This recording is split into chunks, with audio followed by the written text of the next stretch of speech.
Hello friends, welcome back to my channel. இன்னைக்கு நம்ம சேனலில் ஆடி முதல் நாளன்று எங்கள் வீட்டில் தேங்காய் சுடும் பண்டிகை மிக சிறப்பாக கொண்டாடினோம். நீங்களும் உங்கள் வீட்டில் தேங்காய் சுடும் பண்டிகை கொண்டாடுகின்ற பழக்கம் இருக்கின்றதா? ஆடி முதல் நாளன்று தேங்காய் சுடும் பழக்கம், தேங்காய் சுடுவது ஏன் என்பது பற்றி இந்த வீடியோவில் நம்ம பார்க்கலாம். வீடியோக்குள்ளே போகிறதுக்கு முன்னாடி நம்ம சேனலை இன்னும் நீங்கள் சப்ஸ்கிரைப் பண்ணாமல் இருந்தீங்கன்னா சப்ஸ்கிரைப் பண்ணிக்கிங்க. அப்படியே பக்கத்தில் இருக்கிற பெல் ஐக்கானையும் கிளிக் பண்ணிக்கிங்க. அப்போ தான் நான் போடுற வீடியோவோட நோட்டிஃபிகேஷன் உங்களுக்கு உடனுக்குடன் வரும். என்னோட வீடியோ எல்லாம் நீங்கள் மிஸ் பண்ணாமல் பார்க்கலாம். வாங்க வீடியோக்குள்ளே போகலாம். ஆடிப்பிறப்பன்று தேங்காய் சுடுவது ஏன் என்பது பற்றி இந்த தலைப்பில் நம்ம பார்க்கலாம். தமிழ் ஆண்டின் 4வது மாதம் ஆடி மாதமாகும்.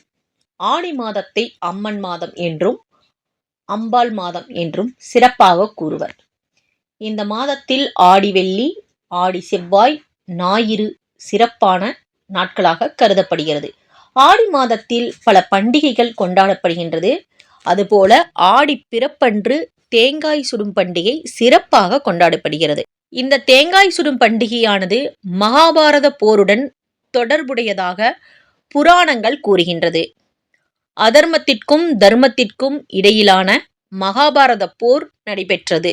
இந்த போரானது ஆடி மாதம் 1ஆம் தேதி தொடங்கி 18 நாட்கள் நடைபெற்றது.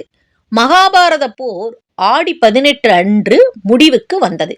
இந்த போரில் தர்மம் வெல்ல வேண்டும் என்று யுத்தம் தொடங்கும் நாளான ஆடி 1ஆம் தேதி மக்கள் அனைவரும் விநாயகர் மற்றும் அவரவர் இஷ்ட தெய்வங்களை வேண்டி பூஜை செய்கிறார்கள். இந்த பூஜையின் போது படைக்கும் வகையில் இதுபோல் தேங்காய் சுட்டு அதனை பிரசாதமாக படைத்து வழிபட்டதாக கூறப்படுகிறது. தேங்காயை சுடுவது எப்படி? ஒரு தேங்காயை எடுத்து அதன் மேல் பகுதியில் உள்ள நார்களை அகற்றிவிட்டு பின் தேங்காய் மேற்பகுதியில் உள்ள ஓடு மெலிதாகும் அளவிற்கு தேய்க்க வேண்டும். பின் அதன் கண்களில் துளையிட்டு தேங்காய் தண்ணீரை வெளியேற்றி தேங்காய்க்குள் பச்சரிசி, பருப்பு, வெல்லம், அவல் ஆகியவை கலந்த கலவையை போட்டு ஒரு கூரிய முனையுடைய அழிஞ்சி மர குச்சியில் அந்த தேங்காயை சொருக வேண்டும். பின்னர் அந்த குச்சியை சுற்றி மஞ்சளை பூசி துளையை அடைக்க வேண்டும். பின் ஒரு இடத்தில் நெருப்பு மூட்டி குச்சியில் சொருகப்பட்ட தேங்காயை சுட வேண்டும். ஒரு குறிப்பிட்ட பக்குவத்தில் தேங்காய் சுட்ட பின் அருகில் உள்ள பிள்ளையார் கோவிலுக்கு எடுத்து சென்று வழிபடுவதும், பின்னர் தேங்காயை வீட்டில் உள்ள சாமி படங்களுக்கு முன்பு படைத்து பூஜைகள் செய்துவிட்டு சாப்பிடுவார்கள். ஆடி மாதத்தை வரவேற்கும் வகையில் இவ்வாறு விநாயகருக்கு தேங்காய் சுட்டு படைக்கப்படுகிறது.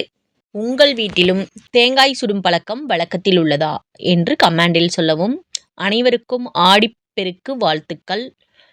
இந்த பதிவு உங்களுக்கு பிடிச்சிருந்தா லைக் பண்ணுங்கள், ஷேர் பண்ணுங்கள், கமெண்ட் பண்ணுங்கள். நம்ம சேனலை இன்னும் நீங்கள் சப்ஸ்கிரைப் பண்ணலைன்னா சப்ஸ்கிரைப் பண்ணிக்கிங்க. அப்படியே பக்கத்தில் இருக்கிற பெல் ஐக்கானையும் கிளிக் பண்ணிக்கிங்க. அப்போ தான் நான் போடுற வீடியோவோட நோட்டிஃபிகேஷன் உங்களுக்கு உடனுக்குடன் வரும். என்னோட வீடியோலாம் நீங்கள் மிஸ் பண்ணாமல் பார்க்கலாம். ஓகே ஃப்ரெண்ட்ஸ், தேங்க்யூ ஃபார் வாட்சிங்.